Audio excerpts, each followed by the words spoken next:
Hello, welcome to our next podcast. My name's Mark Johnstone and I have the opportunity and the privilege to be the Parish Minister at Glasgow Cathedral. And I'm Glenn Colley, I'm Joint Session Clerk here in the Cathedral. In this podcast, we'd like to talk a little bit about being married in Glasgow Cathedral.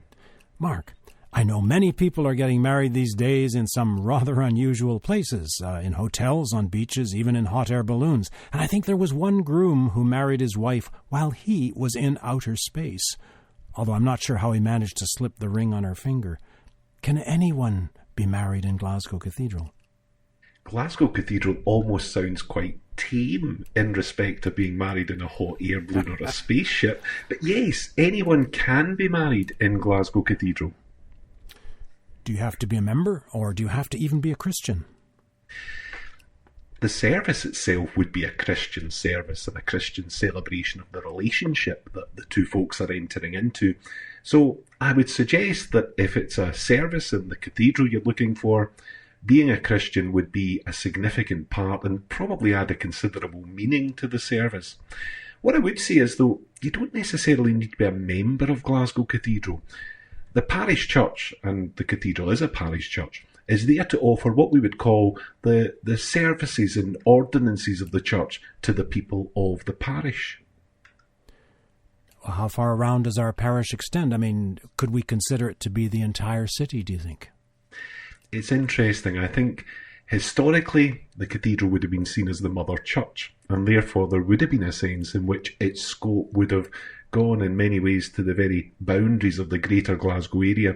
Today we do have a more precise and concise parish boundary, which doesn't take us that far up the road. However, if people approach the cathedral and were genuinely seeking to be married there, I think it's a conversation we would be happy to have with them.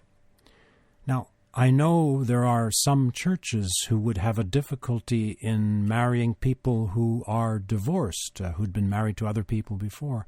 How does the Church of Scotland look on that situation where one of the couples has been married previously? The Church would, I believe, have a reasonably informed view on the remarrying of those who have been divorced.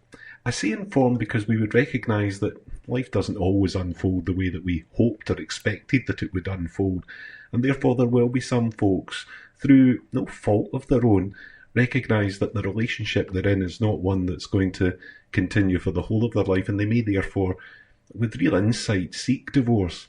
That would then mean that they are in a situation where within the church we would welcome the conversation and we would welcome someone who now is looking towards being remarried. So, short answer is yes, you can be married within the Church of Scotland if you are a divorcee, but again, it's a conversation we would want to have, to welcome folk and to wish them well as they seek to establish a new relationship. Now, we know for many, many years folk have been married in registry offices for all sorts of reasons. What happens if they come to us and want to be married to each other again, but, say, in church? That's an interesting question, Glenn, because it separates things that in Scotland in many ways have come together, but in some other countries are legally separate. If you were in France and you were looking to get married, you would go and you would have your civil ceremony in the registry office, and then you would go to your place of faith and have your marriage recognised within that context. In Scotland, the Church of Scotland Minister is recognised as acting on behalf of the registrar, so therefore the registration, in a sense, takes place in the context of the Christian service. However, if a couple had been married in a registry office for whatever reason, and then approached the church to be married, well, in a sense they are already married, but we would still want to celebrate that relationship. So we may not have another marriage ceremony, but I'm sure we could find a form of words and a way to approach it that we would celebrate the relationship they have already entered into. Right. I know that as yet the Church of Scotland doesn't permit the marriage of folk who are of the same sex. But what about a blessing of a civil marriage in that case? again, the church in many ways is kind of unclear around what we would do in that context.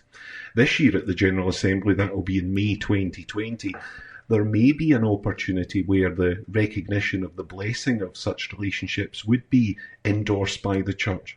At the moment, what we would recognise is that any relationship that seems in some way to bring blessing and benefit to the parties involved would be something that as Christians we would like to recognise, we would like to see, and in some ways we'd like to celebrate.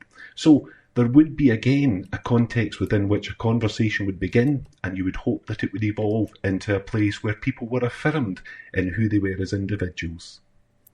Now, if one of our listeners would like to be married in Glasgow Cathedral, what should their first step be? This is where the World Wide Web comes into play. We're very fortunate in that we have a website that allows folk to very quickly access and make contact with us. And to that extent, I would encourage folks to go to the website, to look at the various menus that are there, and to make contact with our wedding planner. And she would then follow up with that contact.